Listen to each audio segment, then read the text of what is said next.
On the day they arrived, twin shadows fell over the snow-dusted courtyard of the abbey, bringing with them King Tristan's icy stare and King Gareth's feral grin. They hadn't come to pillage gold or demand grain. They were drawn by a sweet scent caught on the biting winter wind.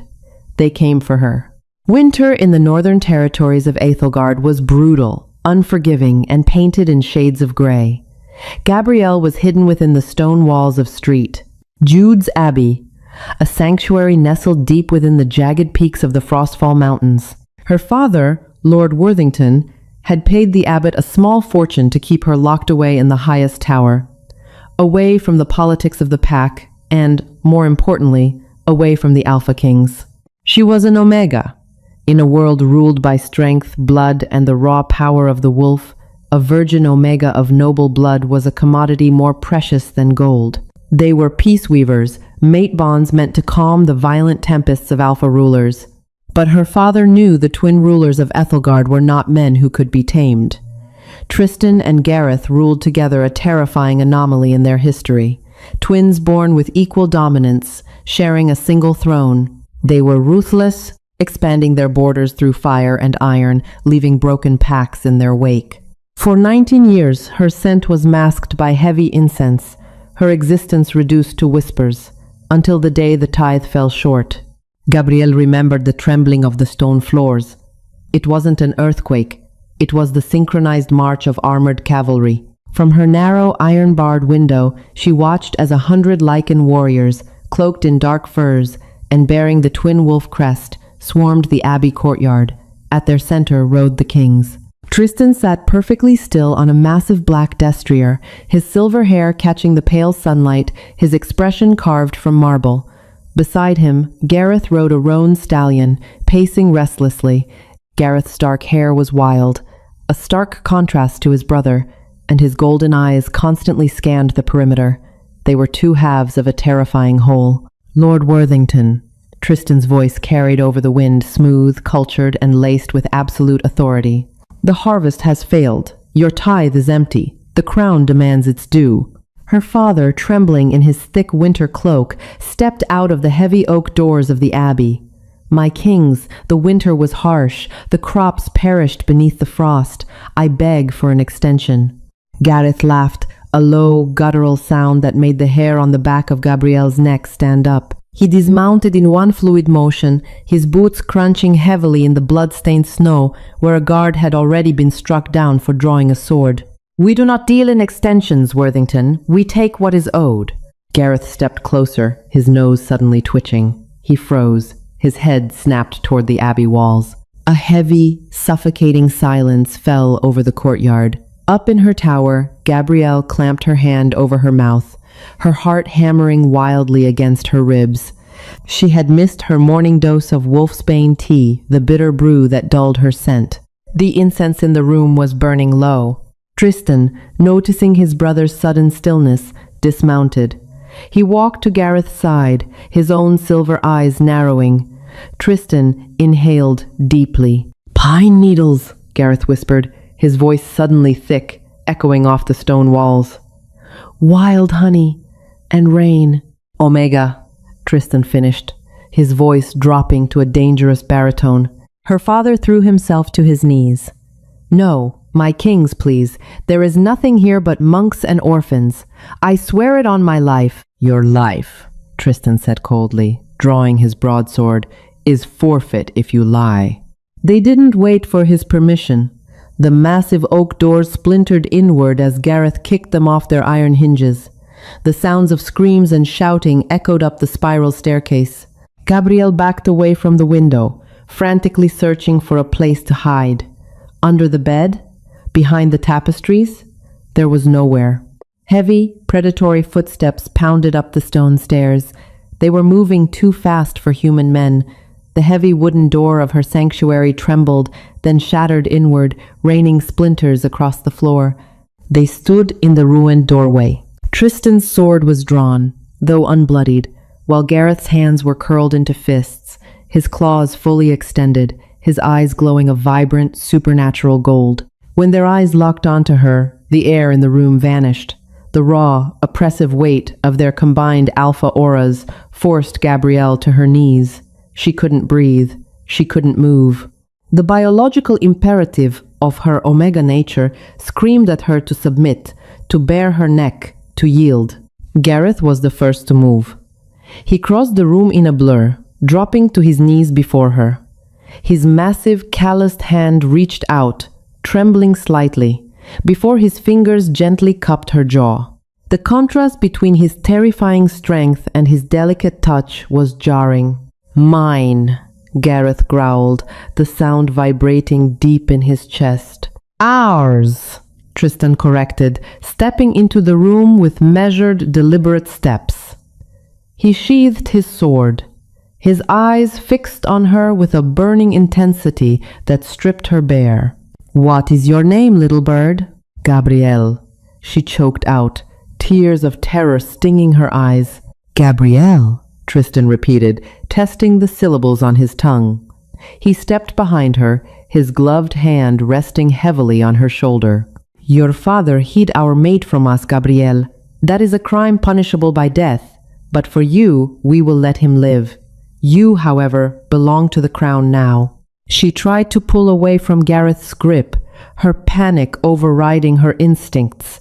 "No, please, I don't know you. Let me go." Gareth's grip tightened, not enough to bruise, but enough to hold her perfectly still. His golden eyes flared, locking onto hers, paralyzing her. He leaned in, his breath warm against her ear, smelling of snow and danger.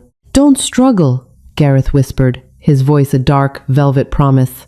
"You were born for us, Gabrielle, and we have waited a lifetime to find you." The journey back to the capital of Highreach was a blur of freezing winds and terrifying realizations. Gabrielle wasn't thrown in a wagon or bound in chains. Instead, she rode at the front of the column, wrapped in heavy furs, seated securely in front of Tristan on his massive black horse. Gareth rode close beside them, his eyes never leaving her face. Their presence was a constant, suffocating blanket of dominance and possessiveness.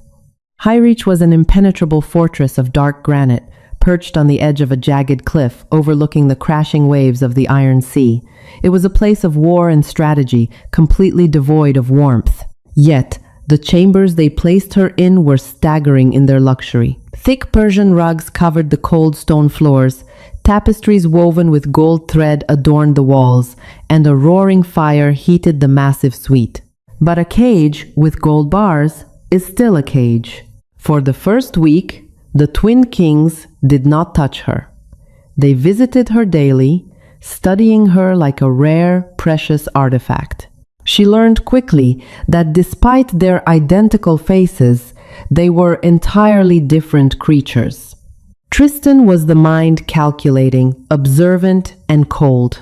He would sit by the fire, reading war reports, asking her questions about her upbringing, dissecting her answers to understand how her mind worked. Gareth was the body and the wild spirit. He would pace the room, bringing her gifts of rare winter blooms or fresh game he had hunted himself, his eyes constantly tracking her movements, his chest rumbling with a low, contented purr whenever he was near. The pack, however, was not as welcoming. The Alpha Court was a viper's nest of political maneuvering, and her sudden arrival threw their hierarchy into chaos. The most dangerous of these vipers was Lady Beatrice. She was a high-ranking beta, the daughter of the king's military commander, and she had spent the last 5 years positioning herself to be the twins' chosen mate. On the 8th day of her captivity, Beatrice visited Gabrielle's chambers under the guise of an official welcome. She was strikingly beautiful, with sharp features and raven hair pulled back into tight braids. "So, this is the fragile little thing that has bewitched our kings," Beatrice sneered, circling Gabrielle as she sat by the hearth. She didn't bother masking her scent. It was sharp and aggressive, designed to intimidate. "I did not ask to be brought here, Lady Beatrice." Gabrielle kept her voice even, though her hands shook beneath her skirts. "No, but you will stay, won't you?" She stopped in front of Gabrielle, leaning down. "Let me make something perfectly clear, little Omega." Tristan and Gareth are conquerors. They crave what they cannot have, and right now, that is you. But a virgin Omega from a disgraced house has no place on the throne of Highreach. When the novelty wears off, they will realize they need a strong queen to lead the pack armies, not a broodmare. Before Gabriel could respond, the heavy wooden doors swung open. Tristan stood in the doorway, his silver eyes flashing with a dangerous light. The air in the room instantly chilled. "Lady Beatrice," Tristan said, his voice deadly quiet, "I do not recall summoning you to the Queen's chambers."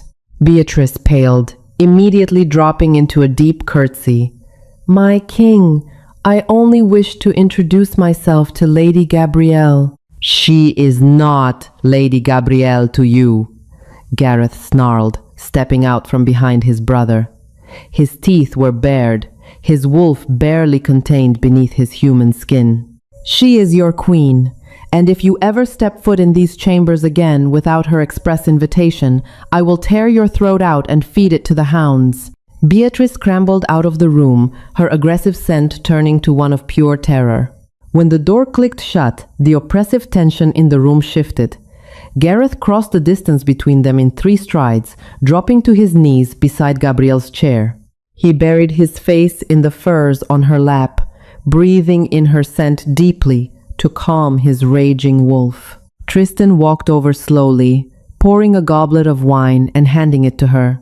His fingers brushed hers, sending a jolt of electricity up her arm. "You must not let them intimidate you, Gabrielle," Tristan said softly, sitting on the edge of the stone hearth. "You are the mate of 2 alpha kings. Your word is absolute." "I don't want to be a queen," she whispered, staring down at the dark wine. "I don't want to be caught in a war. I just want to go home." Gareth looked up, his golden eyes filled with a raw, agonizing sorrow. "You are home, Gabrielle. You are our mate. We cannot exist without you. Without your anchor, our wolves will tear each other apart for dominance. You are the only thing that balances the scale." Tristan stepped forward, lifting her chin with 2 fingers. "In 3 days, the full moon rises. The entire pack will gather in the Great Hall. We will mark you before them. Once our teeth break your skin, the bond will be sealed. No one will ever dare speak against you again." Her breath hitched, a dual marking. It was an ancient myth, a terrifying ritual where 2 alphas claim an omega simultaneously. It would tie her soul to theirs for eternity, intertwining their lives, their pain, and their power. "And if I refuse?" she asked, her voice trembling. Tristan's gaze softened, but there was an unyielding iron beneath it. "We will never force you to our bed, Gabrielle. We will wait decades for you to love us, but you will be marked. You belong to us. We will not risk losing you to the wolves circling our throne." The castle was a hive of frantic energy as the full moon approached. Lords and alphas from every corner of the kingdom arrived to witness the claiming of the new queen. The air was thick with the clash of foreign scents, political whispers, and barely contained aggression. Despite Tristan and Gareth's protection, the castle felt increasingly dangerous. The twin kings were pulled away frequently to manage the incoming dignitaries, leaving Gabrielle heavily guarded in her chambers. The night before the ceremony, the tension finally snapped. She was sitting at her vanity, brushing her hair, when one of her handmaidens brought in a tray of spiced wine and roasted meats. She was a young girl, barely older than Gabrielle herself, but her hands were shaking violently as she set the tray down. Gabrielle's omega senses, heightened by the impending full moon, caught a subtle, sickly sweet scent beneath the cloves and cinnamon of the wine, wolfsbane, and something else, nightshade. A lethal dose meant to stop an omega's heart while suppressing her distress pheromones. "Who gave you this?" she asked, standing up quickly, knocking the heavy silver goblet off the tray. The dark liquid spilled across the stone floor, hissing slightly as it seeped into the grout. The handmaiden burst into tears, falling to her knees. "I'm sorry. I'm so sorry, my lady." Lady Beatrice took my brother. She said if I didn't bring you the wine, she would have him executed for treason. Panic seized Gabrielle's chest. Beatrice was desperate. She wasn't just trying to humiliate her, she was trying to eradicate the threat Gabrielle posed to her ambitions before the bond could be sealed. Suddenly, a massive crash echoed through the corridor outside her room. The sound of snarling and breaking bones filled the air. The heavy oak doors of her chamber burst open, and Beatrice was thrown violently onto the floor, blood dripping from a gash on her forehead. Gareth walked in behind her, entirely shifted into his half-wolf state. He was a nightmare of muscle, fur, and rage. His claws dripped with the blood of Beatrice's co-conspirators who had been waiting in the hole. Tristan entered a second later, perfectly composed, but his eyes were entirely black, his wool fully at the surface. "Did she hurt you?" Tristan demanded, his voice echoing with a supernatural resonance that shook the dust from the ceiling. "No," Gabrielle stammered, pointing at the spilled wine. "The wine! It was poisoned!" Gareth let out a roar that vibrated through the floorboards. He lunged toward Beatrice, grabbing her by the throat and lifting her clean off the ground. She clawed frantically at his arm, her face turning a mottled purple. "Gareth, stop!" Gabrielle screamed, the command tearing out of her throat instinctively. To her shock, and the shock of everyone in the room, Gareth froze. The feral alpha, lost to his bloodlust, instantly obeyed the panicked command of an unbonded omega. He dropped Beatrice, chest heaving, and looked at Gabrielle with wild, adoring eyes. Tristan stepped over Beatrice's gasping form and pulled Gabrielle into his arms. It was the first time he had truly embraced her. The heat of his body was overwhelming, and the scent of pine and lightning wrapped around her, instantly calming her racing heart. "Take her to the dungeons," Tristan ordered the guards who had rushed into the room. "She will be executed at dawn." Tristan pulled back, looking down at Gabrielle, his thumbs gently wiping away the tears that had spilled down her cheeks. "I am so sorry, Gabrielle. We thought you were safe here. We failed to protect you." "I'm okay," she whispered, leaning into his touch despite herself. The terror of the assassination attempt had stripped away her remaining defiance. The bond was already taking root. She could feel their fear, their desperation, their overwhelming need to keep her safe. Gareth walked over, his half-shift fading back into his human form, though his golden eyes remained feral. He wrapped his arms around them both, pressing his face into the crook of her neck, inhaling deeply. "Tomorrow night," Gareth murmured against her skin, his fangs grazing her pulse point. "Tomorrow night, we bind our souls. We will mark you before the entire pack. We will show them that you are untouchable. You are our lifeblood." Tristan's hand moved to the back of her neck, his fingers resting exactly where his teeth would sink in the following night. "You will stand before them not as a captive, but as their ruler. Let them see the fire in you, little bird. Let them see why the kings of High Reach bend their knees to an omega." As she stood trapped between the terrifying power of her two alpha mates, feeling the steady rhythm of their hearts beating in unison with her own, the fear finally began to fade. It was replaced by something much more dangerous: power. She was the mate of the Twin Kings, and tomorrow night, when the moon reached its peak, she would take her throne in blood, an acclaim that would echo through history. Moonlight spilled through the massive stained glass windows of the great hall, casting fractured patterns of crimson and silver across the obsidian floor. The entire castle vibrated with a low, primal hum. Thousands of wolves from the Aethelgard territories had gathered to witness the binding of their kings. The air was thick, heavy with the scent of pine, iron, and the musky tension of hundreds of dominant alphas forced to share the same enclosed space. Her handmaidens had dressed her in the traditional garments of the ancient queens, heavy crimson velvet draped over her curves, embroidered with silver threads depicting two wolves circling a crescent moon. Her dark hair was left loose, cascading down her back, save for a delicate crown of woven silver briars resting upon her brow. She looked like a sacrifice. She felt like a god. As the heavy oak doors groaned open, the deafening murmur of the crowd abruptly ceased. Gabrielle stepped over the threshold, her bare feet silent against the cold stone. The biological weight in the room was staggering. Hundreds of glowing eyes turned toward her, their pupils blown wide as her untamed omega scent washed over them. Without the wolfsbane tea to suppress it, the fragrance of wild honey and rain permeated the hall, causing several lesser alphas to bare their teeth, overwhelmed by their raw instincts. She kept her chin raised, focusing solely on the end of the long aisle. Tristan and Gareth stood upon the raised dais, flanked by roaring braziers that painted their faces in flickering shadows. They were entirely stripped of their royal finery, wearing only dark leather trousers, their broad, heavily scarred chests bared for the ritual. Their eyes were glowing a bright, predatory gold. They were no longer the calculated rulers of high reach. They were pure, unadulterated apex predators waiting for their mate. As she walked down the aisle, she heard the venomous whispers of the nobility. "A Worthington," sneered Duke Montgomery, a massive, grizzled alpha who ruled the western borders. "A disgraced, bankrupt bloodline. She will break under the weight of 2 mates." "She looks frail," muttered Lady Rowena of House Lancaster. "The kings need a warrior, not a porcelain doll." She did not let her gaze waver. She remembered Tristan's words, "Let them see the fire in you." When she finally reached the steps of the dais, Gareth was practically vibrating with anticipation. A low, continuous growl rumbled in his chest, and his claws flexed at his sides.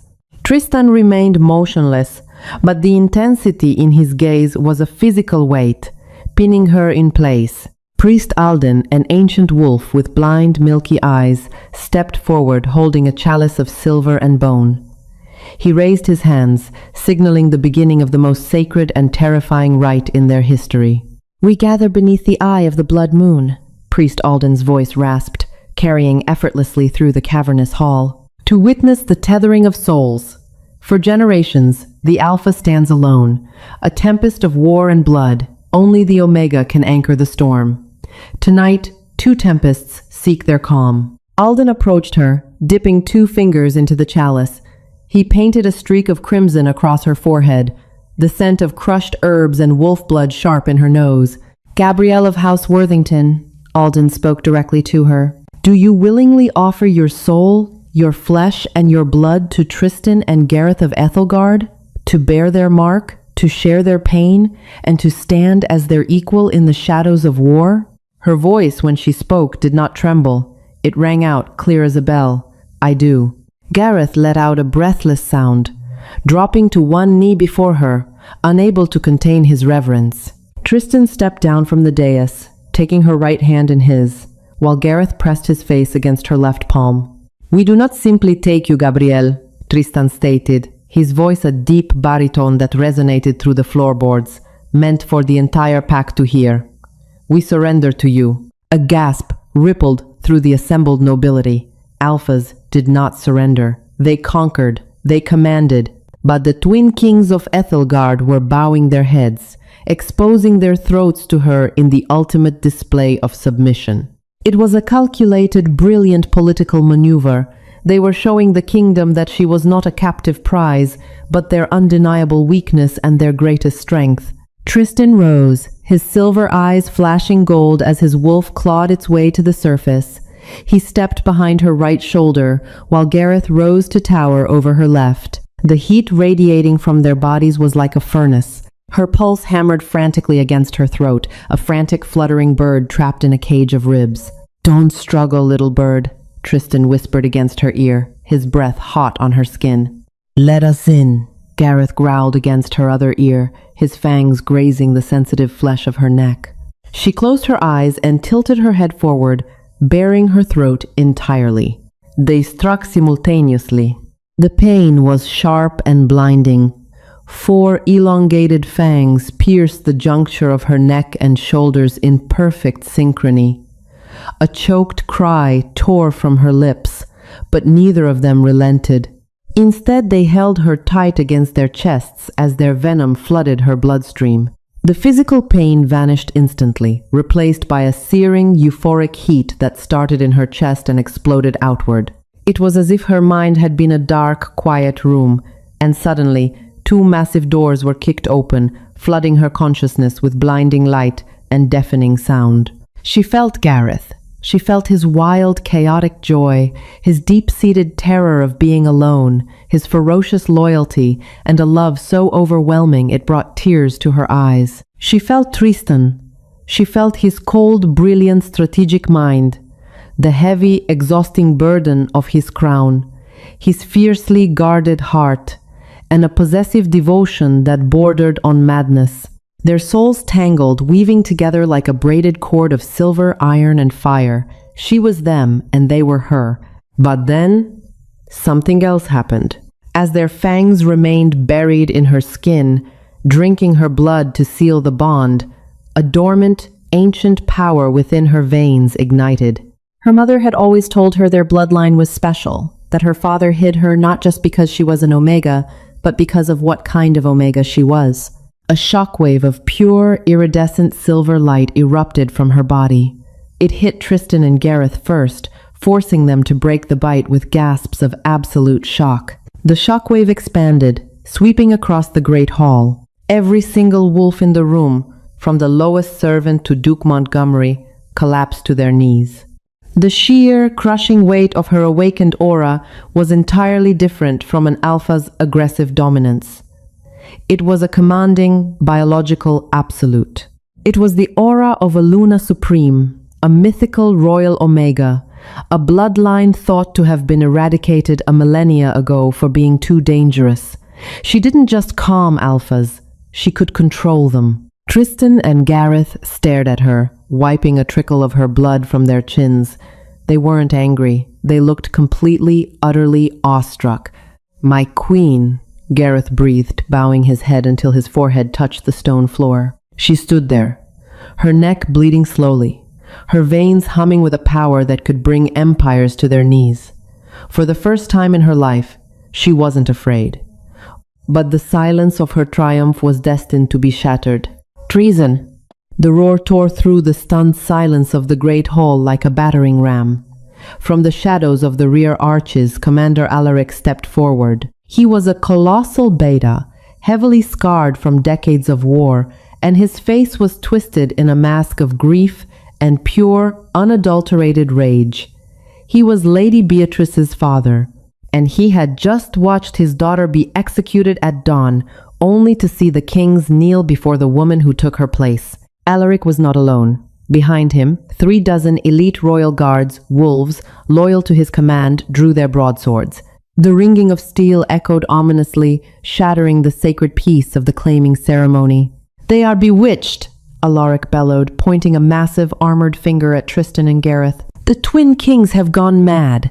They execute our own nobility for a disgraced whore whose unnatural magic forces us to kneel. They are unfit to rule." Chaos erupted. The alphas in the room, still disoriented by the shockwave of her awakening, scrambled to their feet. Some drew their weapons to defend the kings, while others, harboring old grudges and fueled by Alaric's sudden rebellion, stepped away, leaving the center of the hall violently divided. Tristan's awe vanished, replaced instantly by the cold, calculating warlord. He stepped in front of Gabrielle, shielding her body with his own. Gareth didn't even hesitate. With a terrifying roar, his bones cracked and shifted. In a heartbeat, he abandoned his human form entirely, transforming into a massive, pitch-black dire wolf, standing nearly 7 feet tall at the shoulder. "Protect the queen," Tristan ordered, drawing a hidden dagger from his boot, as he had come to the altar unarmored and unarmed. Alaric's loyalists charged the dais. The battle was swift, brutal, and deafening. Gareth was a nightmare of teeth and fury. He intercepted the first wave of guards, his massive jaws snapping through steel armor and bone with sickening crunches. Bodies were thrown across the room like rag dolls as Gareth unleashed the full, feral extent of his power to protect his newly claimed mate. Tristan fought with deadly precision. He moved like a dancer, dodging heavy broadsword strikes and sinking his dagger into the vulnerable gaps of his attacker's armor. He was lethal, calculated, but he was severely outnumbered, and without his broadsword or armor, the odds were shifting dangerously. Through the newly forged bond, Gabrielle felt the exact moment Tristan took a hit. A stray blade sliced across his shoulder. The phantom pain flared in her own flesh, causing her to stumble back against the altar. She felt Gareth's immediate panic, his distraction as he turned his massive head to check on his brother. That distraction was all Commander Alaric needed. Bypassing the brawl entirely, Alaric vaulted onto the side of the dais. He didn't look at the kings. His bloodshot eyes were locked entirely on her. He held a heavy crossbow, already drawn and loaded with an iron-tipped bolt. "This ends now, witch," Alaric snarled, raising the weapon. "No," Tristan shouted, trying to lunge across the dais, but two rebel guards tackled him to the stone floor. Gareth let out a deafening howl. Trapped beneath a pile of men he was furiously tearing apart. Time seemed to slow to a crawl. Gabrielle saw Alaric's finger tighten on the trigger. She felt the absolute paralyzing terror radiating from her mates through the bond, not fear for themselves, but a soul-shattering terror of losing her. She didn't cower. She didn't hide. The fragile, terrified girl who had been dragged from St. Jude's Abbey was gone, burned away by the venom coursing through her veins. As Alaric fired the crossbow, she stepped forward. She didn't physically dodge the bolt. Instead, she reached into that blinding, burning light in the center of her mind, the Luna Supreme aura that had awakened moments ago. She pushed it outward, focusing every ounce of her will, her fury, and her ancient bloodline directly at Commander Alaric and his men. "Submit?" The command didn't just echo in the room, it shattered the air. It wasn't a sound. It was a physical, psychic, concussive blast of pure Omega dominance. The iron-tipped bolt, inches from her chest, lost its momentum as the man holding the weapon collapsed. Alaric hit the stone floor so hard his nose broke. His eyes rolled back in his head, his hands flying to his throat as he gasped for air. Around the dais, every single rebel guard dropped their weapons and collapsed, pinned to the floor by an invisible, crushing pressure. They whimpered, their wolves entirely subdued, their primal instincts overriding their human minds. They were physically incapable of moving against a royal command of that magnitude. Even Tristan and Gareth, though shielded from the hostile intent of her command by their bond, froze in their tracks, staring at her with wide, completely dilated eyes. The great hall fell into a deathly, terrifying silence, save for the pathetic whimpering of the traitors writhing on the floor. She walked slowly down the steps of the dais, the crimson velvet of her gown trailing through the blood spilled on the stones. She stopped in front of Commander Alaric. He looked up at her, his face a portrait of absolute terror. He finally understood what he had tried to kill. "You speak of treason, Commander," she said, her voice quiet, yet it carried into every corner of the silent hall. "You dare draw steel against your kings in a sacred space. You dare aim a weapon at your queen.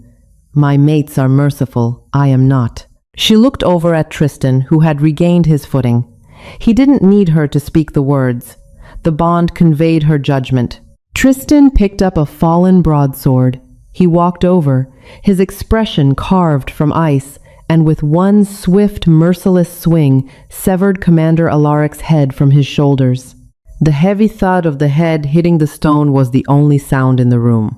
She turned slowly, facing the hundreds of alphas and nobles who had watched the entire spectacle.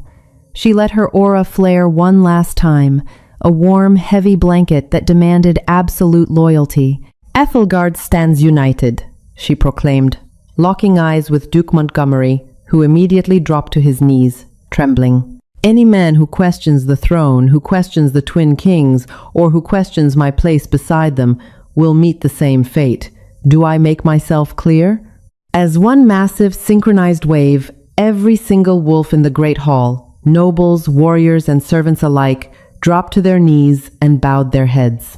"Long live the Queen," Duke Montgomery chanted, his voice thick with reverence and fear. "Long live the Queen," the hall roared in response, the sound vibrating through the stained glass.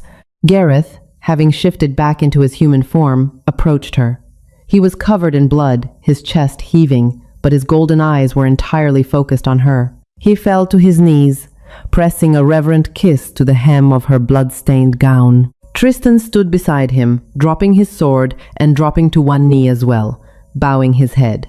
The kings of Highreach had conquered the northern territories through fear and war, but she had conquered them. Later that night, long after the blood was scrubbed from the floor and the traitors were locked in the dungeons to await execution, the three of them retreated to their chambers. The massive stone suite, once a gilded cage, now felt entirely different.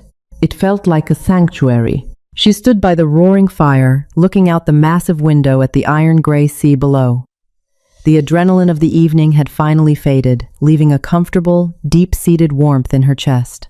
Gareth stepped behind her first, wrapping his massive arms around her waist and burying his face in her neck, right over the puncture wounds that were already healing into two perfect crescent-shaped scars. Tristan stepped up beside her, leaning against the stone frame of the window, his hand resting gently over her heart. "A Luna Supreme," Tristan murmured, shaking his head in disbelief, a rare, genuine smile playing on his lips.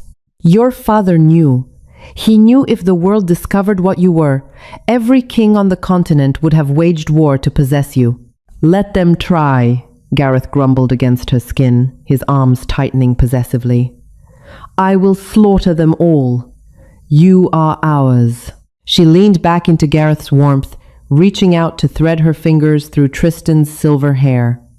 Through the bond, she felt their profound sense of peace. The violent tempests of their alpha souls had finally found their anchor, and in them she had found her strength. "I am yours," she whispered, looking out at the snow-covered mountains of her new kingdom. "And you are mine, forever." The twin kings had brought her to Highreach as a captive to balance their reign, but as the fire cracked in the hearth and the bond hummed a steady, eternal rhythm in their blood, she knew the truth. They hadn't caged a bird, they had crowned a dragon, and together they were going to rule the world. What an incredible journey! Gabrielle transformed from a hidden captive into the ultimate Luna Supreme, bringing the mighty twin kings of Ethelgard to their knees and uniting a fractured kingdom. If her fierce rise to power and intense romance left you breathless, smash that like button and share this epic werewolf saga with your friends. Don't forget to subscribe and ring the notification bell so you never miss another thrilling fantasy story on our channel. Until next time, stay wild!